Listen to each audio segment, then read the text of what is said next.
Hi, this is Catherine from the QuickBooks team. QuickBooks can create your 1099s, send them to your contractors, and e-file them with the IRS. Let's go over how QuickBooks prepares and pre-selects vendors and payments for 1099s. Then you'll see how to review everything, make any necessary changes, and e-file 1099s. Note that 1099s are due to contractors by January 31st. For filing due dates and guidelines, visit irs.gov. To start, go to Expenses, then 1099s. Select Prepare 1099s if you see that option. You can choose to let QuickBooks auto-prep your forms or prep your own forms manually via QuickBooks. Both options will let you e-file through QuickBooks in the end. Let's save some time and let QuickBooks do the prep. Review your company info. If you need to make any changes, select Edit. When you finish reviewing your info, select Confirm Info and start filing. QuickBooks scans your books to find transactions that relate to vendors who likely need a 1099. It also filters out credit card transactions, sorts through vendors to determine whether or not they're corporations, maps accounts to boxes on the 1099 form, and creates your forms. When QuickBooks finishes, select View Results. Here you'll see the list of people and companies you paid that appear to need a 1099. Review the list to confirm what QuickBooks found. If QuickBooks has all the info it needs for a vendor, you'll see that they're ready to file. If QuickBooks found a vendor that wasn't marked as a 1099 vendor, but appears to need a 1099, you'll see that QuickBooks recommends tracking them. Select Review to see more details.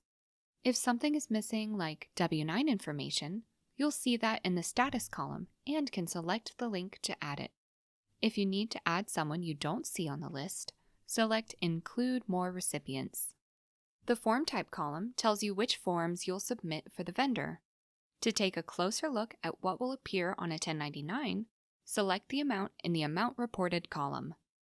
Now you see the transactions you recorded for that vendor grouped by account. For each account, you'll see the 1099 box QuickBooks assigned it to.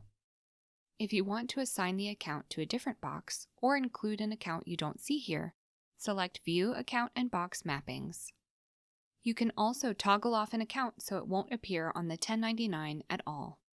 From these tabs, you can switch between the 1099 forms and see any accounts QuickBooks excluded from all 1099 forms.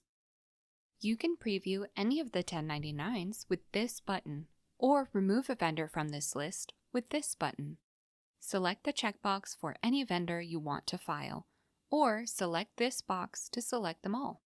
If you're not ready to file for a vendor, unselect them.